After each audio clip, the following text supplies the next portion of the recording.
শ্ৰদ্ধাৰ ৰাইজ, বানপানীয়ে কঢ়িয়াই অনা মহাপ্ৰলয়ৰ কাৰণে যিমান কেইগৰাকী মানুহে নিজৰ প্ৰাণ হেৰুৱাবলগীয়া হ'ল, সেই প্ৰতিগৰাকী মৃত ব্যক্তিৰ প্ৰতি আমি জীয়াই থকা বাকী মানুহখিনিৰ আৰু এটা দায়িত্ব তথা কৰ্তব্য আছে। যিমান মানুহৰ সীমাহীনভাৱে ক্ষয় ক্ষতি হ'ল, মানুহৰ জীৱনলৈ দুখ দুৰ্দশা নামি আহিল, ঘৰ দুৱাৰ ভাঙি গ'ল, জীৱ জন্তুৰ মৃত্যু হ'ল, চিৰদিনলৈকে ঠন ধৰি উঠিব নোৱাৰাকৈ আৰ্থিকভাৱে যিমান পৰিয়াল এই দুৰ্যোগৰ সন্মুখীন হ'ল, সেই প্ৰতিটো পৰিয়ালৰ প্ৰতি আমি বাকীসকলৰ আৰু এটা দায়িত্ব তথা কৰ্তব্য আছে। আৰু সেই দায়িত্ব আৰু কৰ্তব্যটো হ'ল এইবাৰৰ বানপানীৰ কাৰণ বিচাৰি উলিওৱা। কাৰণ এইবাৰৰ বানপানী প্ৰাকৃতিক বানপানী নহয় বুলি ইতিমধ্যে বিভিন্ন মহলত অভিযোগ উঠিছে। আৰু এই বানপানী অবৈধ কয়লা খনন, কয়লা চিণ্ডিকেটৰ কাৰণে হোৱা বানপানী বুলি অভিযোগ উঠিছে। আৰু সেই অভিযোগত চৰকাৰৰ বিভিন্ন মন্ত্ৰী বিধায়ক জড়িত থকা বুলি বিভিন্ন মহলত ইতিমধ্যে চৰ্চিত হৈছে। আৰু ইয়াৰ এটা নিৰপেক্ষ তদন্ত অসমৰ ৰাইজে বিচৰা উচিত। কাৰণ মানুহৰ মৃত্যু, মানুহৰ জীৱনলৈ এনে বিভীষিকা যি বানপানীয়ে নমাই আনিছে, সেই কথাটো ইমান সহজতে যাব দিব নোৱাৰি। যদি সঁচাকৈয়ে এই বানপানী মানৱসৃষ্ট বানপানী হয়, কয়লা চিণ্ডিকেটৰ কাৰণে সৃষ্টি হোৱা বানপানী হয়, তেনেহ'লে যিসকল লোক ইয়াৰ কাৰণে দায়ী তেওঁলোক আইনৰ আওতালৈ আহিবই লাগিব। আৰু এই বানপানীৰ এটা নিৰপেক্ষ তদন্ত চৰকাৰে ঘোষণা কৰিবই লাগিব। আৰু তাৰ কাৰণে ৰাইজ সজাগ আৰু সচেতন হৈ এই কথাটোত জোৰ দি এই দাবী সজোৰে উত্থাপন কৰিব লাগিব। যদিও মুখ্যমন্ত্ৰী ডাঙৰীয়াই কৈছে যে এইটো সময় ইয়াৰ কাৰণ আলোচনা কৰাৰ সময় নহয়, এই সময়টোৱে এই বানপানীৰ কাৰণ আলোচনা কৰাৰ সময়। অসমৰ প্ৰতিগৰাকী মানুহ, সেই প্ৰতিটো পৰিয়ালে এই বানপানীৰ কাৰণ জানিব লাগিব। যি পৰিয়াল এই দুৰ্যোগৰ সন্মুখীন হৈছে, যিসকলে নিজৰ আত্মীয় হেৰুৱাইছে, যিসকলৰ চিৰদিনৰ কাৰণে ঘৰ দুৱাৰ ভাঙি গৈছে, চিৰদিনৰ কাৰণে আৰ্থিকভাৱে যিসকল কোঙা হৈ পৰিছে, তেওঁলোকৰ জনাৰ অধিকাৰ আছে এই বানপানী সঁচাকৈয়ে কয়লা খননৰ কাৰণে হোৱা বানপানী নেকি, কয়লা চিণ্ডিকেট ইয়াৰ এই বানপানীৰ কাৰণে দায়ী নেকি। গতিকে ইয়াৰ কাৰণটো বিচাৰি নিৰপেক্ষ তদন্ত এটা যাতে চৰকাৰে ঘোষণা কৰে।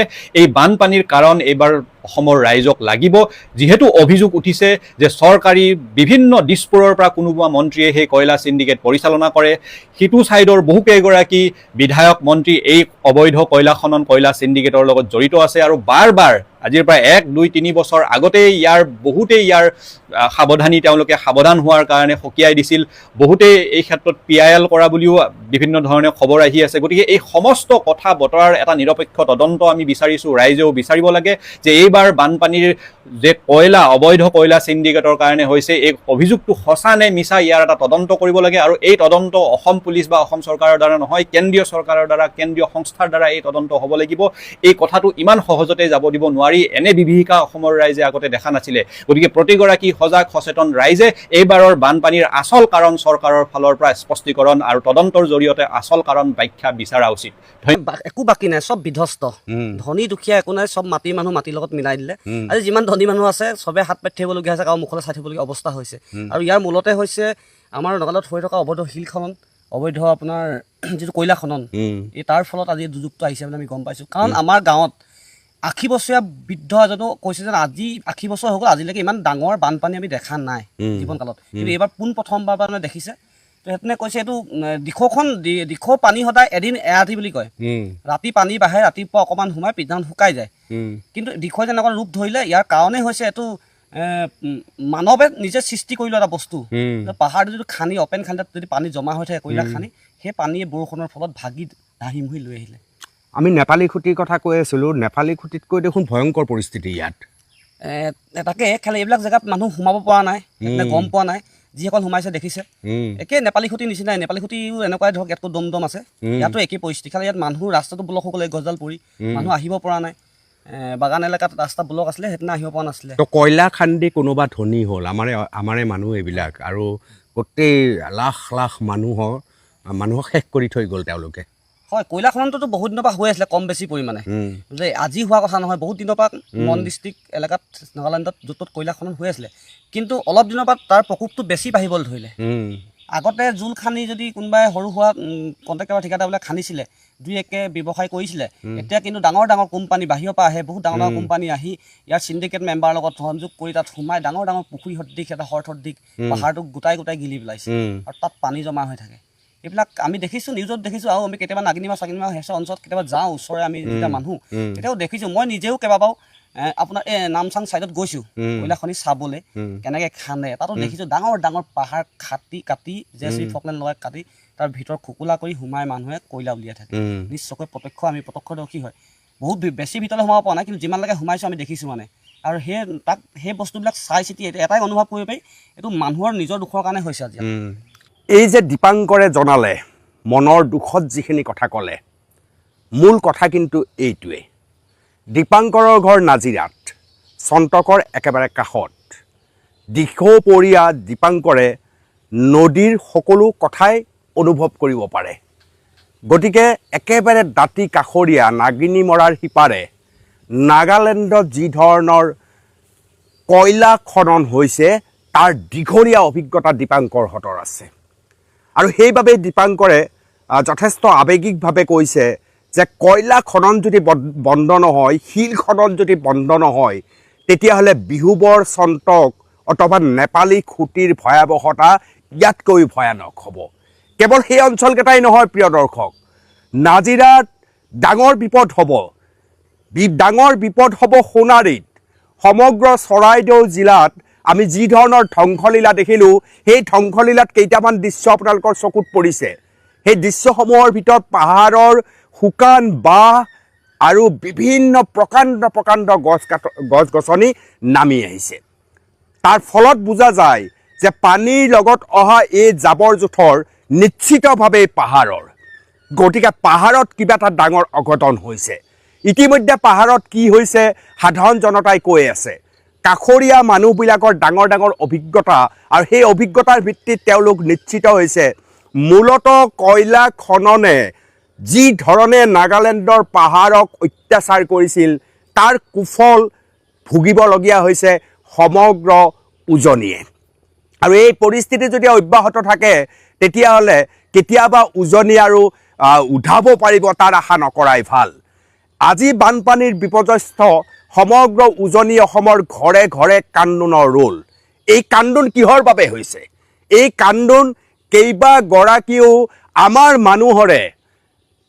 মানুহৰে কয়লাক লৈ যিটো চিণ্ডিকেট খুলিছে তাৰ বাবে যে হৈছে সেয়া নিশ্চিত এফালে কয়লা খননৰ নামত পাহাৰত অত্যাচাৰ কৰিছে আনফালে নদীত শিল বিচৰাৰ নামত বালি বিচৰাৰ নামত ভয়ানক অত্যাচাৰ হৈছে ট্ৰাকে সদায় শিৱসাগৰ টাউনেদি এই ডাম্পাৰ পাৰ হৈ যোৱা সকলো মানুহেই দেখি আছে কিন্তু সকলো চুপ সকলো নিমাত কোনে কাৰ ওপৰত প্ৰতিবাদ কৰিব কিন্তু মই ভাবোঁ উৎস য'ত অৰ্থাৎ চন্তক অৰ্থাৎ নেপালী খুঁটি অথবা সেই বৃহৎ অঞ্চলটো নাজিৰাৰ বৃহৎ অঞ্চলটোৱে এক ডাঙৰ উদ্যোগ গ্ৰহণ কৰিবই লাগিব যদি নাজিৰাবাসী বাচি থাকিব খোজে সোণাৰীবাসী বাচি থাকিব খোজে আৰু তাৰ সেই উচিত ব্যৱস্থাটো কি সেই উচিত ব্যৱস্থাটো হৈছে ডাম্পাৰে কয়লা খান্দি অনা শিল বালি খান্দি অনা তেওঁলোকক বাধা দিব পাৰিব লাগিব আপোনালোকৰ প্ৰাকৃতিক যি শক্তি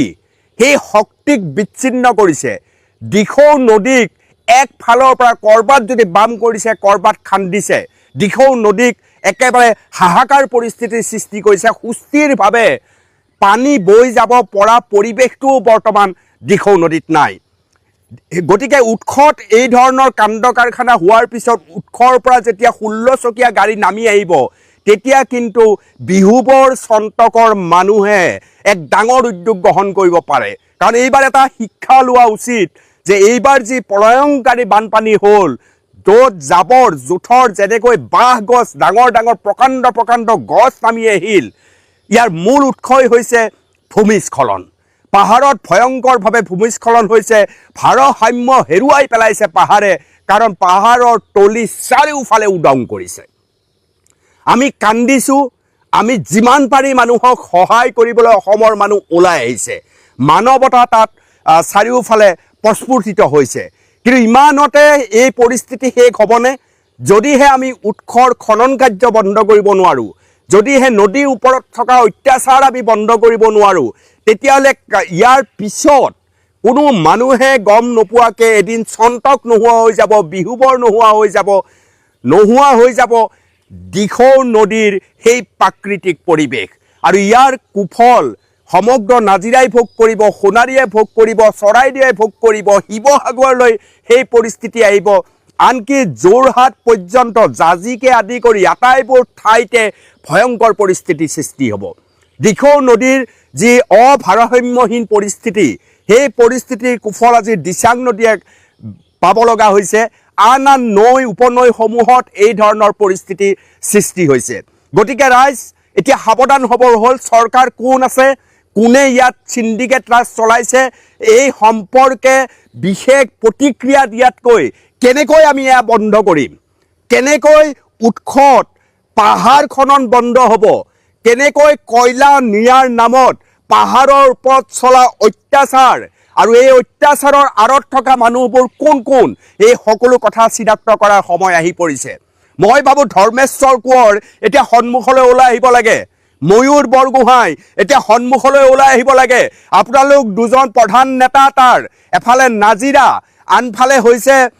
আনফালে হৈছে সোণাৰী, আৰু কংগ্ৰেছৰ দেৱব্ৰত শইকীয়া বছৰ বছৰ ধৰি আপুনিও তাত শাসন কৰি আছিল। আজিৰ তাৰিখতহে আপুনি নাই, কিন্তু আপুনি নাজিৰাৰ কাৰণে দায়িত্ব ল'ব লাগিব। নাজিৰাত কিয় এনেকুৱা হৈছে, সোণাৰীত কিয় এনেকুৱা হৈছে, এই মানুহবিলাকৰ এই দুখ দুৰ্দশাৰ মূল কাৰণ কি, এই সম্পৰ্কে কিন্তু দেৱব্ৰত শইকীয়া ডাঙৰীয়া আপুনিও স্থিতি স্পষ্ট কৰিব লাগিব আৰু আপুনি আগভাগ ল'ব লাগিব। ময়ূৰ বৰগোহাঁই স্থিতি স্পষ্ট কৰিব লাগিব, আগভাগ ল'ব লাগিব। ধৰ্মেশ্বৰ কোঁৱৰ ৰৈ দিলে নহ'ব, সন্মুখলৈ ওলাই আহিব লাগিব। আৰু মই ভাবোঁ মুখ্যমন্ত্ৰী ডক্টৰ হিমন্ত বিশ্ব শৰ্মাই এক বিশেষ তদন্ত কৰা উচিত। কোন কোন মানুহে ইয়াত অত্যাচাৰ কৰিছে, কোন কোন মানুহে পাহাৰত অত্যাচাৰ কৰিছে। নাগালেণ্ড চৰকাৰৰ লগত মুখ্যমন্ত্ৰী ডাঙৰীয়াই কথা পতাটো প্ৰয়োজন আছে। কোনে কোনে পাহাৰৰ তলত খান্দি খান্দি খোকোলা কৰি পেলাইছে, কোনে দিখৌ নদীক অত্যাচাৰ কৰিছে শিল বালিৰ নামত, এয়া সকলো আমি বিচাৰিব লাগিব। নহ'লে কিন্তু অহাবাৰ আকৌ এই পৰিস্থিতি হ'লে উদ্ধাৰ কৰিবলৈ কোনো নাথাকিব। আটাইতকৈ ডাঙৰ কথা, বিহুবৰ, চন্তক, নেপালী খুঁটি, যিবিলাকৰ নাম আপোনালোকে শুনি আছে, এই অঞ্চলসমূহ কিন্তু আৰু নাথাকিব। এতিয়াও আমি সুৰক্ষিত নহয়, এতিয়াও আমি অসুৰক্ষিত। আকৌ এবাৰ পাহাৰত ভয়ংকৰ পৰিৱেশ সৃষ্টি হ'লে কোনে দায়িত্ব ল'ব? ডেম আছেনে নাই, জলবিদ্যুৎ প্ৰকল্প, সৰু সৰু জলবিদ্যুৎ প্ৰকল্পৰ প্লেনিং চলিছিল নে নাই, এই সম্পৰ্কীয় কথাবিলাক স্থিতিস্পষ্ট হ'ব লাগিব। কেন্দ্ৰীয় চৰকাৰেও স্থিতিস্পষ্ট কৰিব লাগিব, অসমৰ ৰাজ্য চৰকাৰে স্থিতি স্পষ্ট কৰিব লাগিব। নাগালেণ্ড চৰকাৰৰ সৈতে যৌথ মিলন হৈ কেনেকৈ প্ৰকৃতি সুৰক্ষা কৰিব, সেই সম্পৰ্কীয় কথা বতৰা পতাৰ প্ৰয়োজন আছে। মূল কথা কিন্তু এইটোৱেই, এই মূল কথাৰ পৰা ফালৰি কাটিলে নহ'ব, সাহায্যই শেষ নহয়। পাহাৰৰ ওপৰত অত্যাচাৰ, নদীৰ ওপৰত অত্যাচাৰ, দিখৌ নদীক ভয়ংকৰ পৰিৱেশৰ সৃষ্টি কৰা, নগা পাহাৰৰ প্ৰতিটো পাহাৰক গণ অত্যাচাৰ কৰা লোকসকল কোটিপতি হ'ল, কিন্তু সাধাৰণ জনতাৰ বিদায় বিপত্তি কিমানলৈ ঠেলি দিলে। আহক আমি চন্তকক বচাওঁ, আহক আমি বিহুবৰক বচাওঁ, আহক আমি নেপালী খুঁটিক বচাওঁ, আহক আমি নাজিৰাৰ ঐতিহ্য, সোণাৰীৰ ঐতিহ্যক আমি সুৰক্ষিত কৰোঁ। আৰু তাৰ বাবে কয়লা খননৰ চিণ্ডিকেট ৰাজ, শিল বালি খননৰ চিণ্ডিকেট ৰাজৰ বিৰুদ্ধে আমি সমগ্ৰ অসমবাসী সজাগ হওঁ। চন্তক বিহুবৰৰ ডেকা ল'ৰাসকলক কৈছোঁ যে আপোনালোক আৰু এতিয়া নৰব, গাঁৱৰ ৰাইজে আপোনালোকে কথা পতাওক। আৰু এনে যদি আৰু ট্ৰাক ডাম্পাৰ আপোনালোকে দেখে, অন্ততঃ বাধা দিবলৈ চেষ্টা কৰক, নহ'লে কিন্তু আপোনালোকৰ ভেটি মাটি ইতিমধ্যে শেষ হৈ গৈছে। যি একেবাৰে অৱশিষ্ট আছে, সেয়াও কালৰ গতিত নিচ্ছিন্ন হ'ব। এয়া হৈছে সময়ৰ সকিয়নি। বিশেষ দাবীৰ বাবে দাবীটো ONGC নাজিৰাৰ প্ৰতি। আজি ONGC নাজিৰাৰ তৰফৰ পৰা পাব্লিছ কৰা এখন নটিফিকেশ্যন, অফিচ অৰ্ডাৰ আমাৰ হাতত আছে। ছাবজেক্টটো আছিলে disaster relief for employees of Nazira, Sivasagar, Assam. ইয়াত উল্লেখ কৰা অনুসৰি ONGCয়ে নিজৰ যিসকল এমপ্লয়ী কলনীৰ বাহিৰত থাকে বা যিসকল A আৰু B টাইপ বিল্ডিংছত থাকে, সেইসকলৰ বাবে 2.5 লাখ, আৰু যিসকল C টাইপ বিল্ডিংছত থাকে সেইসকলৰ বাবে 3 লাখ, আৰু যিসকল D টাইপত থাকে সেইসকলৰ বাবে 3.5 লাখ ফাৰ্নিচাৰ বা ঘৰৰ অন্যান্য সামগ্ৰী ক্ৰয়ৰ বাবে আগবঢ়াইছে, ঘৰৰ ৰিষ্টৰেশ্যনৰ বাবে আগবঢ়াইছে, আৰু সমান্তৰালভাৱে অন্যান্য বয় বস্তু, ঘৰুৱা সামগ্ৰী ক্ৰয় কৰিবৰ বাবে 25,000 টকা অন্যান্য বিভিন্ন ধৰণৰ সুবিধা আগবঢ়াইছে। গতিকে এইখিনিতে আমাৰ ONGC নাজিৰাৰ প্ৰতি এটা অনুৰোধ নহয়, আমি দাবী বুলিয়ে ক'ব বিচাৰোঁ। এটা দাবী আছে যে যিহেতু ONGC এটা পাব্লিক ছেক্টৰ আণ্ডাৰটেকিং হয়, অসমত আছে, নাজিৰাত অৱস্থিত। অসমৰ মাটিত থাকি অসমৰ সম্পদৰ ওপৰত নিৰ্ভৰশীল হৈ ONGC নাজিৰাই নিজৰ প্ৰফিট মেকিং কৰে। আৰু পাব্লিক ছেক্টৰ আণ্ডাৰটেকিং হিচাপে ONGC নাজিৰাৰ নিজস্ব যথেষ্ট কৰ্পৰেট ছ'চিয়েল ৰেছপঞ্চিবিলিটি তেখেতসকলৰ আছে। গতিকে এই অঞ্চলৰ ৰাইজ বৰ্তমান সময়ত যিদৰে বানত বিধ্বস্ত হৈছে, আজি নাজিৰাত নিচিহ্ন হৈ পৰিছে বহুকেইখন গাঁও, আৰু নাজিৰাৰ প্ৰান্তে প্ৰান্তে ৰাস্তাই ৰাস্তাই আমি দেখিছোঁ যে মানুহ থাকিবলৈ ঘৰ নাই, তেওঁলোক ৰাজপথত থাকিব লগা হৈছে। এতিয়া বৰষুণ দিছে, সৰু সৰু শিশু আমি ৰাস্তাত লগ পাই আহিছোঁ। সমান্তৰালভাৱে ONGC নাজিৰাৰ সমগ্ৰ শিৱসাগৰ জিলাখনক লৈ যথেষ্ট দায়িত্ব আছে। এই সমগ্ৰ অঞ্চলসমূহ নাজিৰাৰ ONGC সমীপত থকা সমগ্ৰ অঞ্চলৰ প্ৰতি তেখেতসকলৰ ৰেছপঞ্চিবিলিটি আছে, কাৰণ এনে এটা পাব্লিক ছেক্টৰ আণ্ডাৰটেকিং যেতিয়া এষ্টাব্লিছড হয়, বহু মানুহে নিজৰ মাটি দিয়ে, বহু মানুহে নিজৰ প্ৰয়োজনীয় সকলোখিনি আগবঢ়াই দিয়ে সেই সম্পদ গঢ় লৈ উঠিবৰ কাৰণে। অসমত থকা বিভিন্ন আমাৰ খনিজ বনজ সম্পদৰ ওপৰত নিৰ্ভৰ কৰি ONGCৰ দৰে ছেক্টৰ চলি থাকে।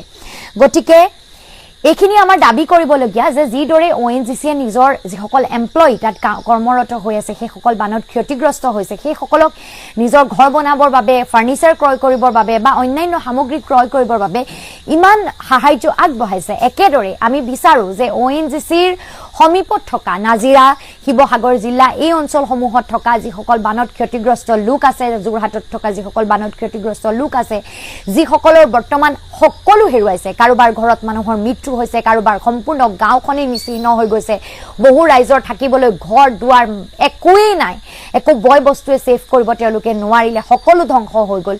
এই মানুহখিনিৰ প্ৰতিও ONGCয়ে নিজৰ দায়িত্ব আৰু দায়বদ্ধতা এই সময়ত পালন কৰক।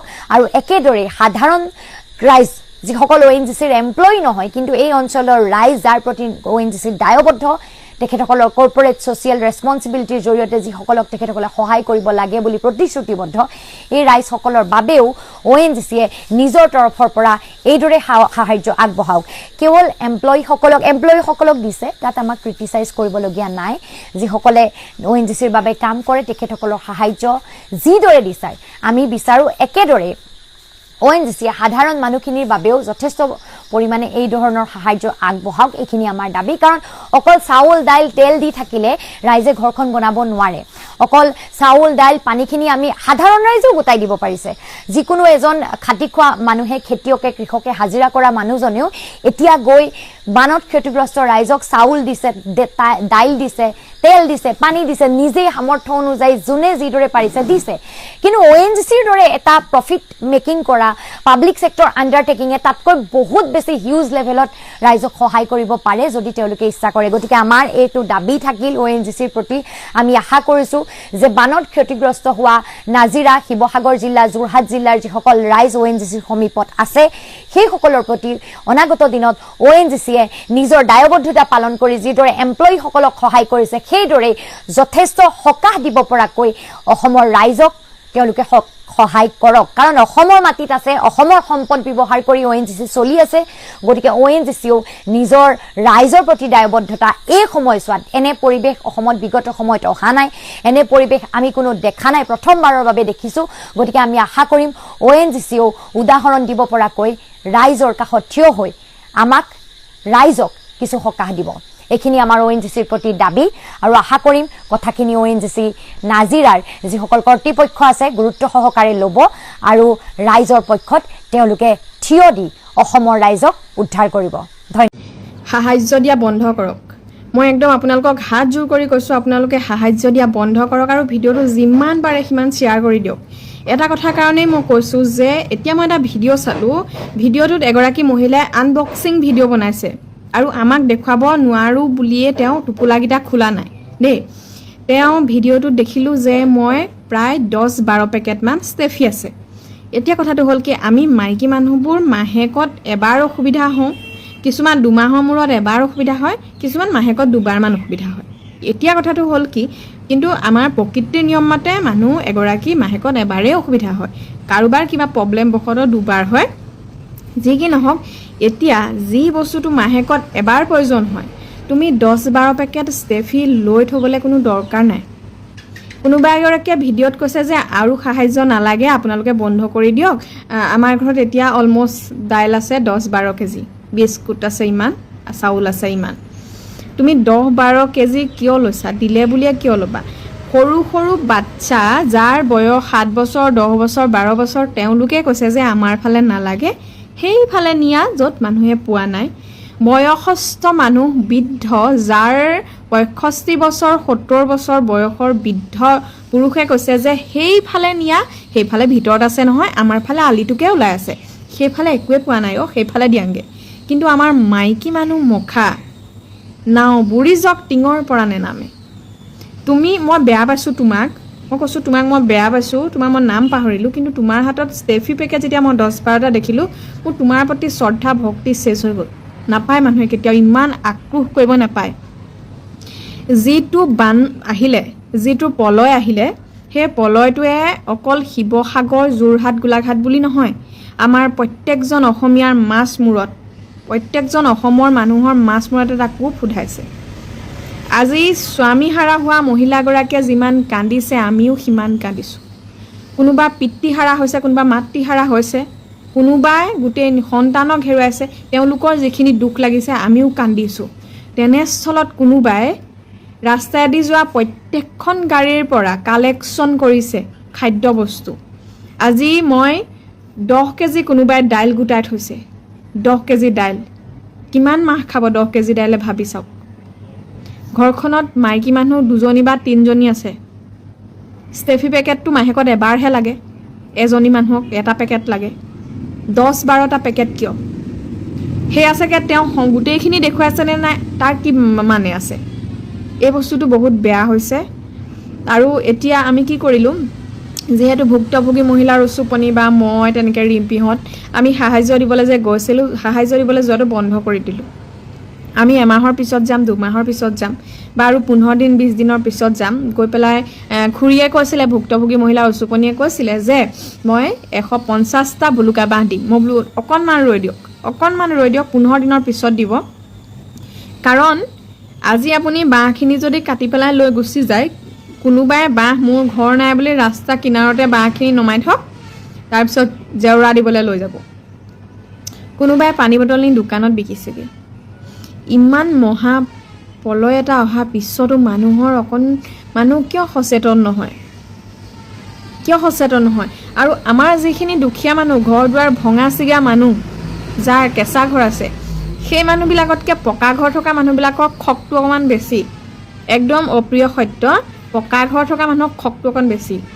মই এতিয়া চাইছোঁ নেপালী খুঁটিৰ বাহিৰে অন্যান্য ঠাইত মানুহৰ ঘৰ দুৱাৰ ভগা নাই, মানে পকা ঘৰকেইটা ভঙা নাই। যিটো পলয় আহিছিলে, যিটো সুত, সেইটোৱে অকল নেপালী বস্তুটো উৰাই লৈ গুচি গৈছে, নেপালী খুঁটি। আৰু বাকী মানুহবিলাকৰ ঘৰবোৰ তেনেকৈ আছে, মাত্ৰ পানী সোমাইছে, বস্তুবোৰ বেয়া কৰিছে। তোমালোকৰ থাকিবলৈ ঠাইকণ ঘৰখন আছে, ভিতৰৰ আচবাববোৰ বেয়া হ'ব পাৰে।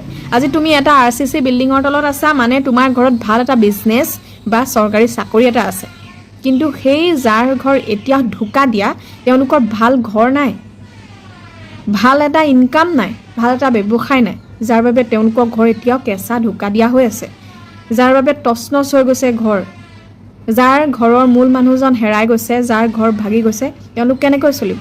কিন্তু আপোনালোকে মন কৰিব, যাৰ ঘৰ ভাঙি গৈছে নহয়, তাৰ ঘৰত 10 কেজি মচুৰ দাইল নাই, কিন্তু সেইটো 100% সঁচা কথা।